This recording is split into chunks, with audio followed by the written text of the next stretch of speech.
When we have trouble, we are generous. We give lots of time and energy to our anxiety. In fact, it can often consume us. And this is why we suffer from psychosomatic illnesses, because the worry is overwhelming us, controlling us. We need to think in terms of, well, look, there are limits to how much I'm going to worry about this particular problem. Don't let it be an unlimited amount of worry.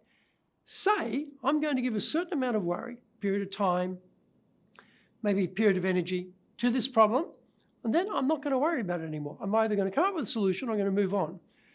Don't let worry be unlimited in its potential to control you. You and I, we control it, not the other way around.